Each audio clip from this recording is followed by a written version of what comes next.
I'll go in the next lecture as early as possible because you are all the engineers. You are the best of the people of what you are. India may be the best in the world too. So for that one, the subject of imagineering or imagination and engineering is not really as exciting as that of Swami Vivekananda. But nevertheless, I try to do that one of what this imagineering. You see this imagination, whether it is internal science or external science, of whatever it is, the joy, imagination brings a joy. For Sri Ramakrishna, when he turned inside, he lifted his hands with joy. And then, what about Feynman? Yes, the Caltech person. He was also having the imagination. In his imagination, he has seen the joy of something new, of novelty. You see, in between Swami Vivekananda, on one side with one hand, and with the Caltech person with both the hands, he happily joys, the joy of mixing the East and West, mixing of the East and West. And then, what is imagination?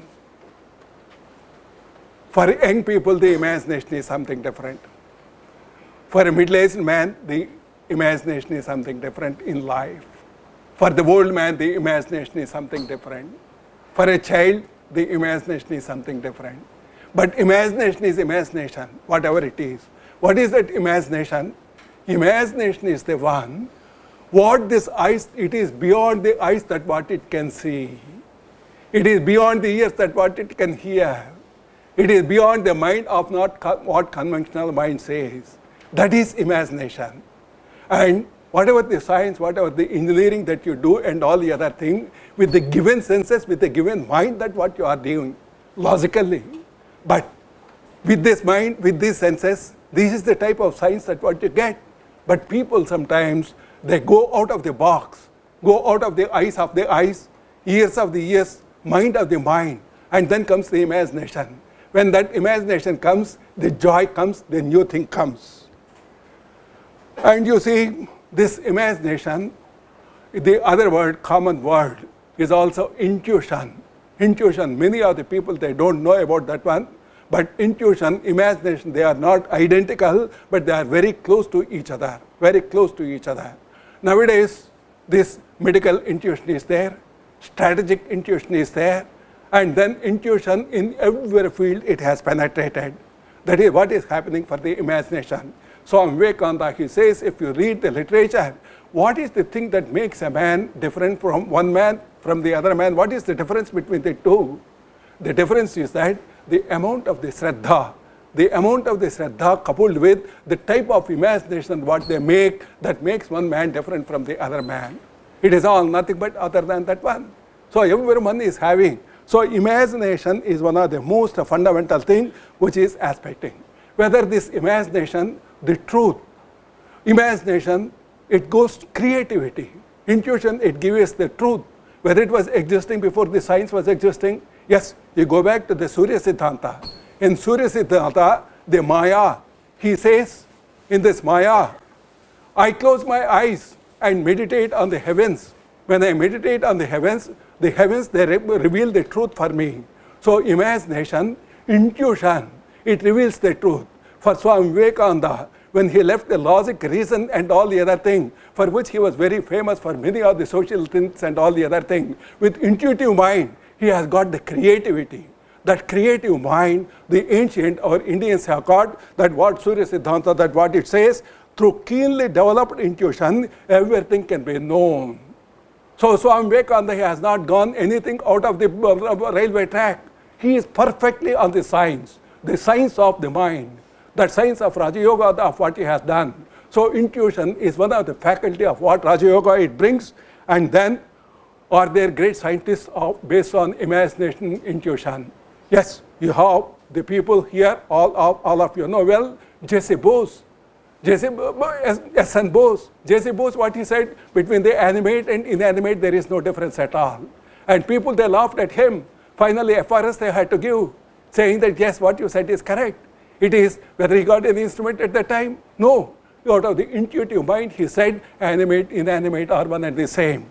And then you go to Srinivasa Ramajam. Intermediate failed. He doesn't go to the school, no professional education and all the other thing, no mathematics, but still he wrote the mathematics and all the other thing. How did he do? Yes, one Devi, she appeared and she has written, just like on Kalidasa's tongue, something has been written on Srinivasa Ramanujan thing also. How many of you youngsters will accept for that one if I want to sell that idea? Saying that because to rise that level, the mind has to go in a different direction. Till that mind, the youngsters, they say, no, I don't believe in all these things. There must be some science. What is that Srinivasa Ramanujan science? It is intuitive science, intuitive mathematics. Hardy is a professional, normal type of the professor, but whereas Srinivasa Ramanujan is an intuitive mathematician. Why that intuition, how it has come, it is a great subject I will deal with, if time permits, if time permits. And then Ramanujan became internationally known, renowned person for his greatest mathematics, which has produced out of his mind nothing other than that one. J.C. Bose, as I said already, animate and inanimate, he has gone. And then what Einstein, he says, there is logic reason on one side, there is intuition the other side. One is a master, the other one is a slave. The one which is a master, when it is predominant, a creativity comes. When the slave becomes the master and master becomes the slave, that's what is happening in today's world. In today's education, logic, reason, rotten, then think, get it something, and then apply the examination and do the thing. No imagination, no intuition, nothing. The master has gone, the slave has become the thing. You know very well the story of the Einstein and his driver. The Einstein was giving so many lectures. One day driver, he asked, hey, Einstein, you are giving so many lectures, I also can give the lectures. Then one day they changed their dress and the driver started giving the talk. And afterwards somebody asked one question and he could not answer. Then what he said, you see, this is such a simple question by driver who is sitting in the audience, he can answer that one. That's what he has said. So when the master and slave, they change their roles, the world will change. What it has to do is that master has to become master and slave has to become slave. Intuitive mind, the creative mind sitting, all of you here, you're all the creative, fastest minds. That has to become the master. And the rest of the things, they have to. What is the difference between a boy who studies in ordinary college and a boy who studies in IIT? What is the difference? Kindly tell me. Hard work? Intelligence? What exactly it is? My analysis is that these IIT, all bright people, they are very fast in converging to the solution. Converging to the solution. Give the same some 10 years, the boy in the school, he will also find the solution of what IIT student has found within 5 minutes. So the difference is that the IIT brain, it is intuitive, the fastest brain, that converges very fast. Intuition is the one which brings the fastest solution for the given truth. The logic and reason, it will take its own time. So it is all up to you whether you like to take the route of the logic and reason or whether you would like to take the route of the intuition or imagination in your profession, which is the fastest. And then in Mahabharata, these intuitive minds are so many things. The Abhimanyu was born. At that time when we said the stories and all the other things, they are all cock and bull stories. And today, the medical field, it says, yes, the baby, even 1 week, it is able to listen. It responds to the external stimuli. How these people in Mahabharata time, thousands of years back, saying that Abhimanyu, he heard about the Padmavyuha going inside but not coming outside. People, they laughed at that one. But today's science, it says, yes, that is correct. How those people they got when no instrument, no medical sciences have come up and all the other thing. It is the intuitive mind. It is the imaginary mind. The mind that goes beyond the mind. The eyes that goes beyond the eyes. That is the thing that what has happened of the thing where from this Indians what they have contributed for the rest of the world for science? Zero. Yes, it is zero. Without that zero today, your logic binary system is not there. And then pi, it has come from Indians. Velocity of light, it has come from Indians. Counting of the numbers, it has come from Indians. No instruments, no science, nothing is there. Indians are dark, beggars, streetwalkers, thieves, all those things. But what they contributed, zero, that's what the people say. But how they have done such a wonderful, wonderful, wonderful thing where we Indians can be very proud of. That is the imagination. That is the intuition. That's why Swami Vivekananda has said, the whole world, it may die, but India will not die. Why India will not die? Because it born with religion and die in religion. What is this religion? It is not the superficial thing of what he is talking about. He is talking about the truth. They born in truth and they die in truth, which means there is no birth, no death, and all the other thing for the truth of this thing. So out of this one, the Indians, the great mind, they have come. My dear friends, I tell you, we were physically looted and morally we were looted hundreds of years by so many invasions, and psychologically we are looted. Even today, or intellectually we are getting looted. Be careful.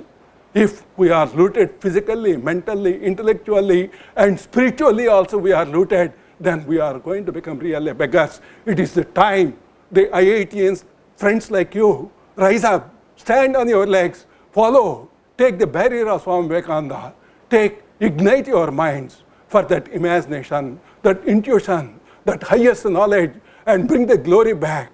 That is what is required, that what Swami Vivekananda has said. The British scholars, they accept of what Indians they have done. Yes, that is perfectly true. And then Chinese, to a certain extent, akin to our Indians, they also had the intuitive thing. They don't have long sentences. They have the pictorial type of the thing. Very short, everything is embedded into the shortest, smallest thing. Sanskrit language, one word, you can write this much of books. One word, pratibha. Pratibha, intuition, if I translate into pratibha, that pratibha, this much language you can write. That is the essence of the thing. That is what the intuitive mind, the condensed version of the cream of the thing. What happened? Steve Jobs, he wandered in India. I learned intuition in India, and Apple came out of it. All the Western people, they are having, and we are saying that, no, let us follow the Western people. Western people are trying to follow Indians, and Indians, what we are saying, let us follow the Westerns, and rises the water again into the clouds, and then brings the water down. You are falling down. Don't worry about that one. Bring your intuition, raise your mind, tune your mind, and focus your mind, and then bring it up. Again, the past glory of your India will come back. With this one, here it is, the left brain and right brain of what that the left hemisphere, right hemisphere, logic, reason, intellect, and all the other thing on one side, and then imagination. Normally, dreams doesn't come daytime. Dreams come nighttime only, because the left brain is switched off during the nighttime. The right brain, imagination, it works. So imaginative things will happen. But when daytime comes, the right brain switches off. So Vivekananda is the one who has switched on the left and right simultaneously at his own will. Can you do that one? Can your educational system can give that one? That is the question that what you have to ask each one of you. That is, where is the legacy of Swami Vivekananda has to come?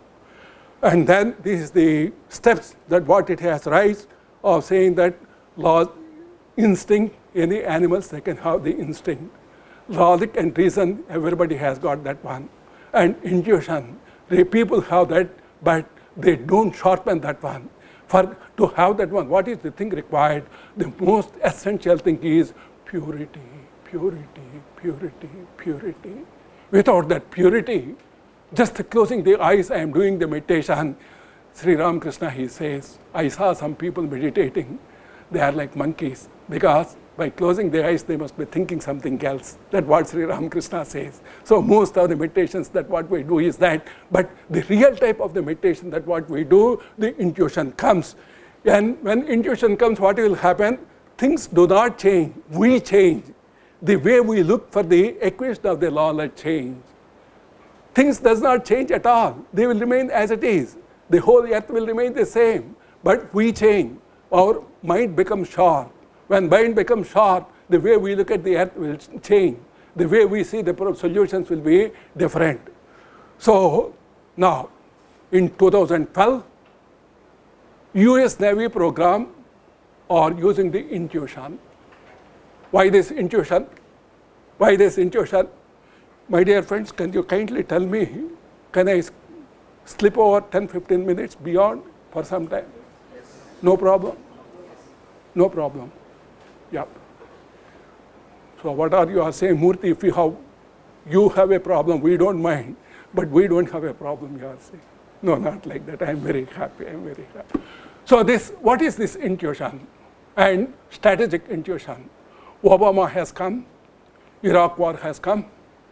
Yes, gone. Afghanistan. Hey, Vivekananda on one side, you are talking about the other side, you are coming to the politics and all the other things. Swami Vivekananda also has talked once in a while politics for a change, because it has got its own relevance. Obama, he asked, you see, we have done so many wars, Vietnam War, Cambodian War, Israel War, Afghanistan War, Iraq War, nowhere we are successful.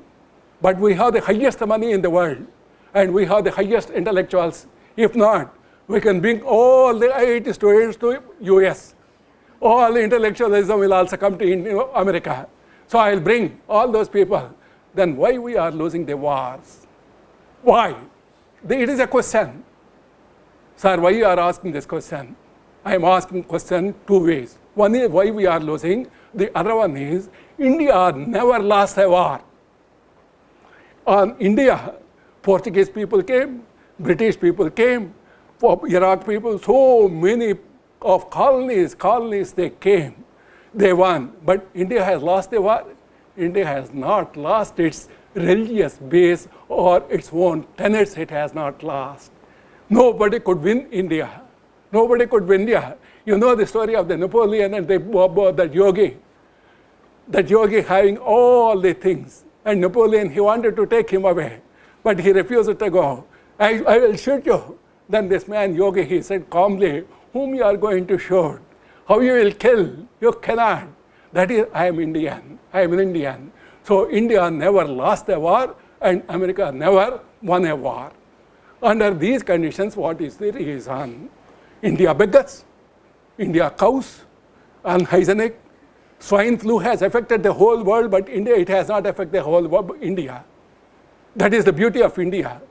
But under these conditions, what is the thing? Somebody said, yes, the reason is that Indians, they have the highest intuitive faculty. They have the highest pure of the mind.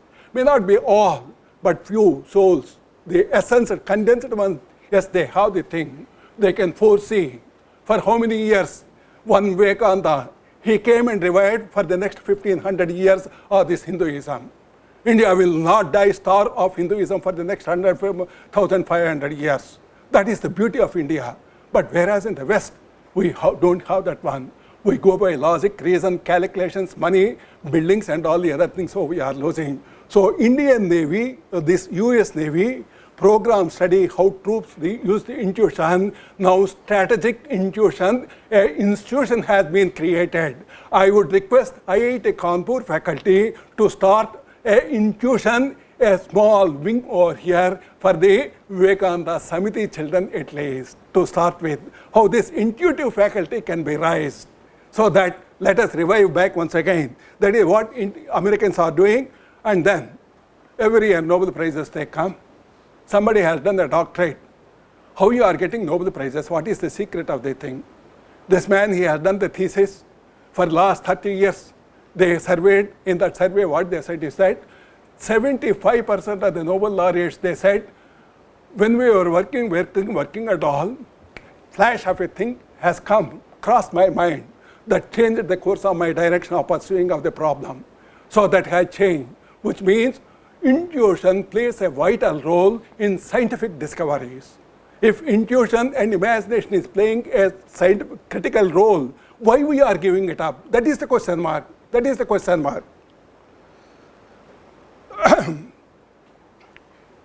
See the creativity, imagination, on one side this is there. You see this spider, what is this actually? It is just like a spider. Spider, from its own mouth, it brings out the thread. And it makes all the calculations, wind velocities, temperatures, directions, everything. It makes all the net. And then it has got the spider gate also is there. Some of you youngsters must be knowing. Spider gate is there, it opens and closes automatically. We could not do that one so far. And the same spider, when it is hungry, when it knows it is the time, it will eat its own thing of the thing. So that spite of the creativity, where from it has come, the consciousness in the creature, when you say it is not there, we are something wrong. When that consciousness is at the highest level, these things, they will happen. So what for this intuition to get that, what is that, the propellant to get that one? Look at the nature. When you look at the nature, yes, your imagination, intuition will fly. And now in engineering, we have the problems. Is it engineering practice that is more important, or intuition is more important? Engineering practice is, you have to go by the thumb rules. You have to follow all the things. Whether you have to follow, I want to build a cow, construct a building, whether I have to follow the rules, or whether I see a snake, a bush or something, based on that one construct something. So there is no dilemma. Through intuition, you have the holistic solution for the problem. Through logic and reason, you go by the thumb rule and you put the engineering aspect of the thing. Now what you are doing, the holistic knowledge, you are keeping it away, struggling on this one at all. So that is the reason to become much more faster and converging of the thing. This plus this has to be added together to make it much more active. That is what is the imagination, whether it has happened in engineering. You see the bell, the phone, the communication system. Bell, 1890, some 200 years back, using the photon, he had made a communication. It is an imagination saying that I will transmit the information from one place to the other place. That is the imaginative concept of that one. What happened with that one? You see the photo phones. Now slowly your communication systems have come, and I don't want to go into the details of these things. And today your FSO, free space optics, inter-satellite communication, so many other things have come. One thought, one imagination, one intuitive thought has opened up a Pandora's box. It is in engineering, whether it is microwave engineering, or whether it is photonics, or whether it is communication engineering, or whether it is computational, or some other thing. Yes, it opened up the Pandora's box. And then Raman spectroscopy.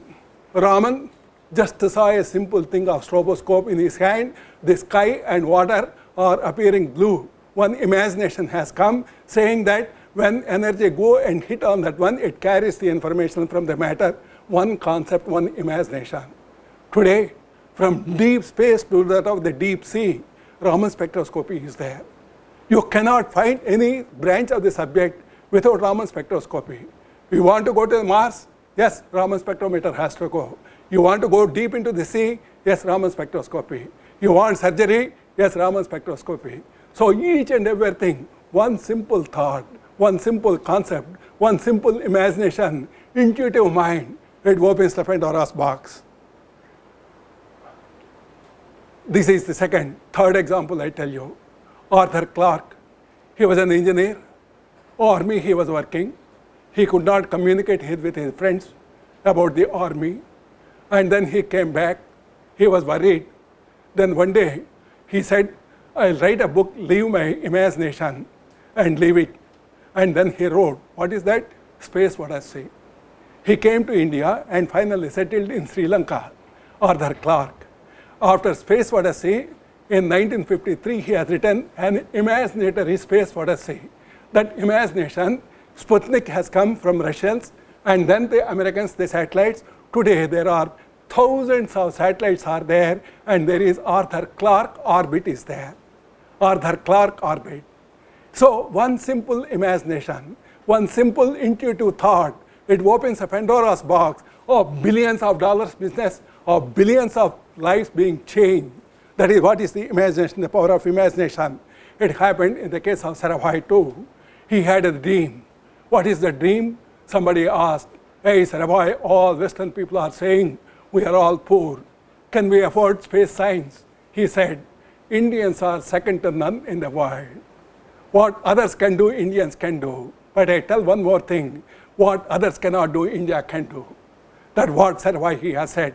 Is it true? Yes. You take the Chandrayaan. Chandrayaan, 60 satellites have gone by the various countries and all the other thing to find whether water is there on the moon or not. Chandrayaan, first time it has gone. Conclusively, they said, yes, what is there on the moon? You see, that is the convergence of the thing that what happens. So that is the imagination of Sarabhai. And then the Sarabhai, you see, at that time, to have this imagination, to have this intuitive mind, the purity, the simplicity. You see the people, you know the people who are carrying those rockets and all? Probably you can identify. It is a quiz question like Kalam. He is carrying. So simple, so humble, so nice. No barriers of high, low and all the other thing. That's why Swami Vivekananda here said, Shraddha. Shraddha is the thing that makes the man different from one man to the other man. If that Shraddha is not there, whether it is this work or that work, it doesn't make any sense at all. And you see this man also carrying the rocket on the cycles. When we joined, I joined in 1969. I'll talk about my life history tomorrow. I joined in a church. I got baptized into the science of church. Under the science of, I had said already, grandson of Swami Vivekananda. Swami Vivekananda. When we joined Sarabhai, he said only one thing, my dear young friends, you may become outstanding scientists, distinguished scientists and all, but the type of the work that you will do today and at the time of retirement, it will not change. What is that? Commitment. Commitment for the work. Commitment for the nation. What I can do for the country, that concept will not change. That is the secret of success of ISRO. That has imbibed. And then the imagination. When we wanted to launch the satellite, I was there with the Apple program. At that time, we don't have the vibration isolators. One young man came, he said, we don't have, but we have the idea, imagination. Put the satellite on a bullock cart and take on the Indian roads. And it will have some random vibrations and all. And the random vibration data was taken. The Europeans, they came and they showed, they saw. They said they wanted to see the facilities. We said we cannot show the facilities. They asked why. When we come to Europe, can you show up? No, we cannot show. So that's why we also don't want to show. So the Indian imagination, when you don't have the facilities, when you don't have the money, when you don't have the thing, what you have with you? The imagination. So Vivekananda doesn't have Nobel laureates around him. He doesn't have billions of dollars of laboratory for him. He was alone. But he has plenty of imagination, plenty of intuition, plenty of purity, plenty of commitment, plenty of the thing that what he could do. That's why few Nobel prizes have come. So whenever we want to do this bullock cart to moon, that what has happened in India with imagination, this is one of my dreams. Probably I did for 30 years. One of the imagination is that we will have. So far we have the communication so many places, but deep sea, some communication is not there. From space to deep sea, even till today, it is not there. It is an imagination. People, they laughed at me. We will have the Zymer laser, and then have from the satellite, from that one, go to the submarine communication and all. Yes, it is being implemented in US, but not in India. It is unfortunate because still in India we feel the left brain people only should live here, right brain people should not live in India. Even though right brain people, they produce million great people in India, like Swami Vivekananda and all. Now what is the other imagination? All your natural resources are going away. Oil is going away, minerals are going away, gases are going away, water is going away. Then after 100 years, how people they have to live? Imagination. How do I have? I'll capture one asteroid and bring the mineralogy. I'll capture some other, go to some other asteroid and bring some other thing. So that is the type of the imagination that what you would like to have for the generation to survive. It is not that you will do, your very genes will do, because Indian genes has got that imaginative power. You see, Moore's law, imagination. Every year, the number of the chips that cascade will keep on increasing. He has done some 30 years back and all the imagination calculation and all. Even till to date also, it followed the law, Moore's law.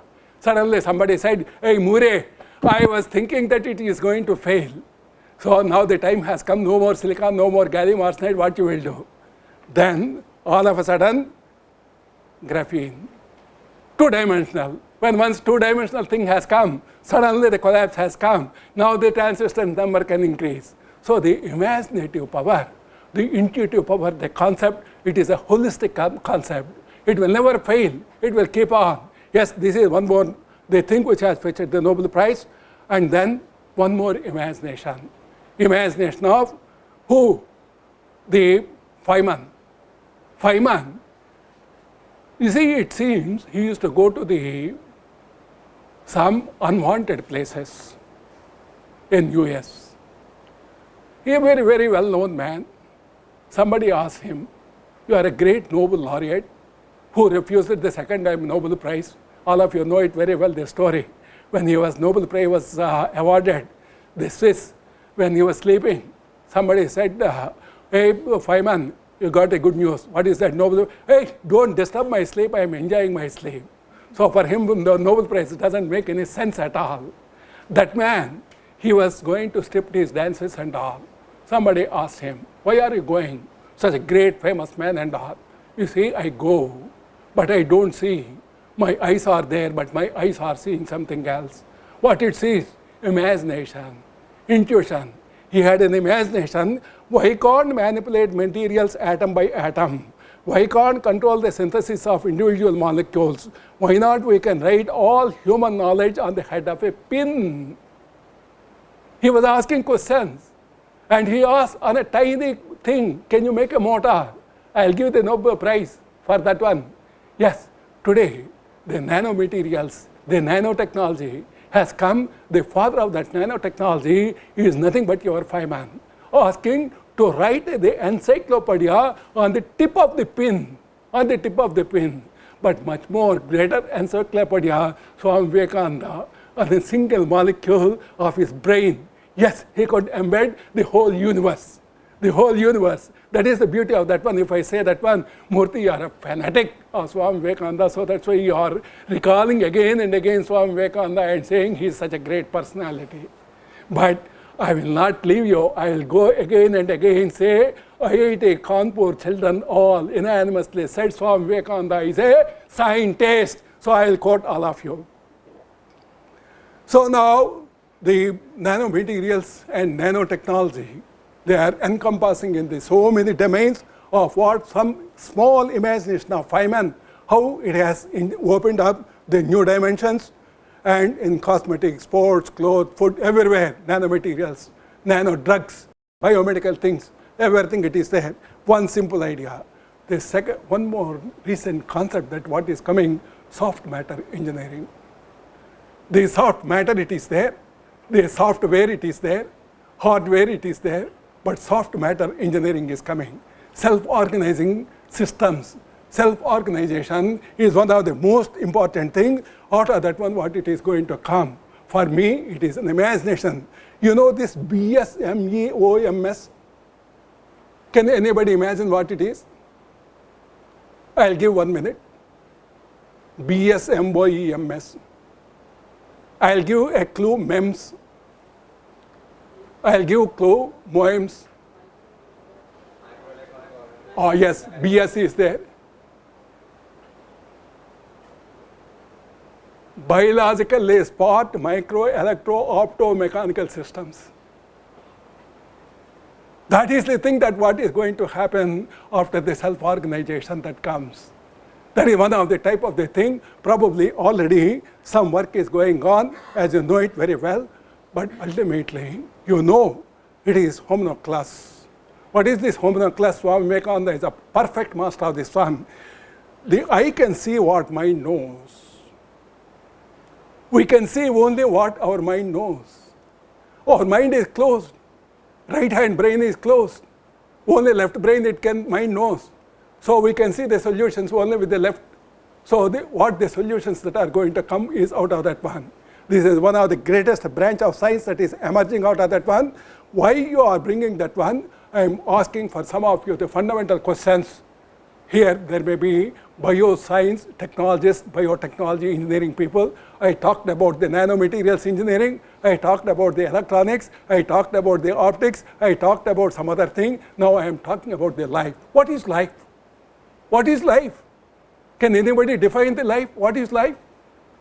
with all the scientific gadgets and all the other thing, life cannot be defined. Can you? Yes or no? No. But hundreds of years back, Indians, they defined the life.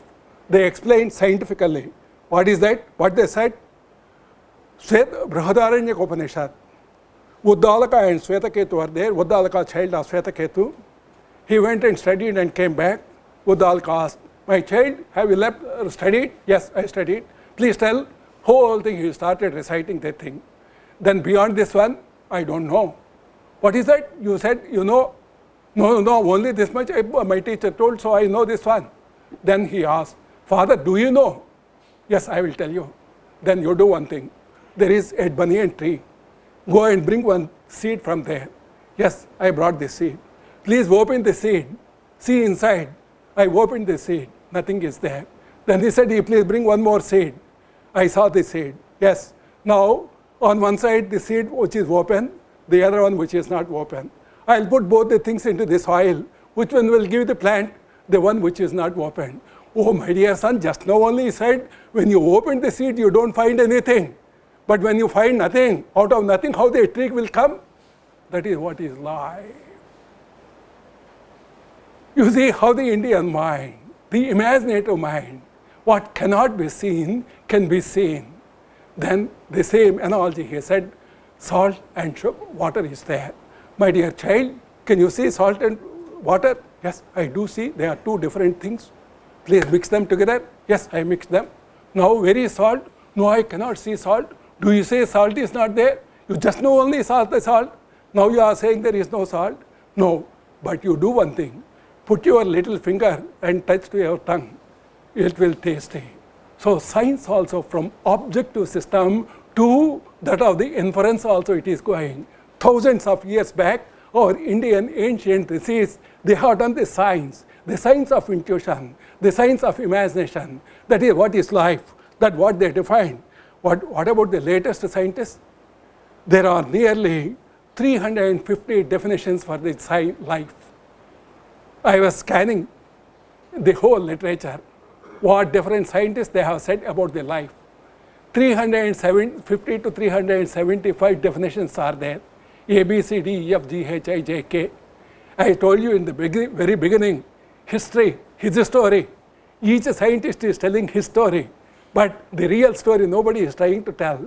The real story has to come from out of that intuitive mind, the intuitive science.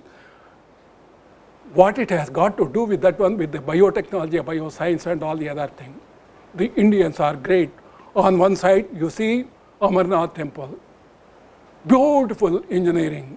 Nature has done wonderful engineering out of that one. And man has, somebody asked, what is the man's greatest creative discovery? It is the creative discovery of God. God. Swami Vivekananda, he said, there is no external God. The God that is there here, the God that is there everywhere, Sarvantaryami, he experienced that one. He felt that, he saw that one. He realized that one. There is no separate God sitting on the chair or somewhere and all the other things.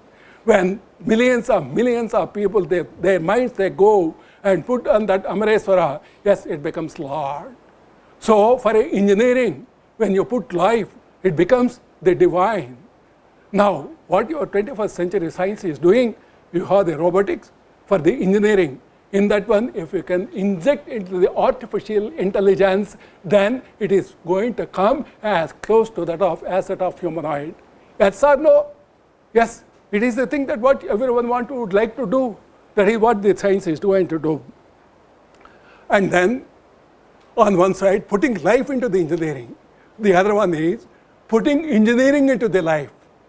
What is this engineering into the life? Already life is there. To extend the life, to become forever young, forever beautiful, you do the engineering of producing of the organs, producing of the stem cells, and all the other things. These are all nothing but imagination and intuition of the things. So with these things, my dear friends, I recall to have the glory of ancient India, the one that is running through the blood of the Indians, the one that has been revived, recharged, returned, reorientation, given by Swami Vivekananda. What is that? The Indian glory has to come back once again. This is the occasion of the 150th birthday anniversary of Swami Vivekananda. On this occasion, what it requires is that young minds like you, these young minds, you have the intuitive thing. Intuition brings innovation. Innovation brings creativity. Creativity brings the glory. And then this need to be imbibed, whether it is born or come by habitual thing. It has to be nature as well as nurture. Both the things are there. In your genes, by nature, you have that intuitive nature is there. Nurture that one. Why it is not surviving is that you have this plant, but you have put in Sahara. But for that one, you have to put the water, you have to create the environment. In your genes, the glory is there to nourish that one, put in a right environment. What is the type of right environment? Bring back the glory of Indian glory. You are all Indians. We are all Indians. And that flag has to fly. That's what Swami Vivekananda has said. So when these things, what will happen? Power will come, glory will come. Everything that the divine will come. That's what Swami Vivekananda has said. He came and he conquered. He came just like an ordinary man. He conquered the whole world. And you too can conquer. My dear friends, it is not an illusion. It is not my fictitious imagination. It is a real imagination for me. I have experienced this intuitive power after reading Swami Vivekananda. I will tell you that one tomorrow. I will tell you that one. So with these parting words, I tell you, I invoke the blessings of Swami Vivekananda on each one of us, whether other friends are here or not. On them also we invoke his blessings, whether all the whole world, whether they are listening to us or not. Yes, we invoke the blessings on the entire world of Swami Vivekananda. Thank you very much, my dear friends. Thank you very much. And I offer my pranams to Praveen Maharaj and to all the faculty members over here, and my dear young friends Ajay and Arnab. Ajay and Arnab. I was corresponding with them for the last 1 year, saying that I want to come to Kanpur. I want to come to Kanpur. They made my dream true. Thank you, my dear children. Thank you very much. Thank you all. And see you tomorrow in the evening. If some questions are there, we'll have some question session now, or otherwise, tomorrow we'll take it. Thank you once again.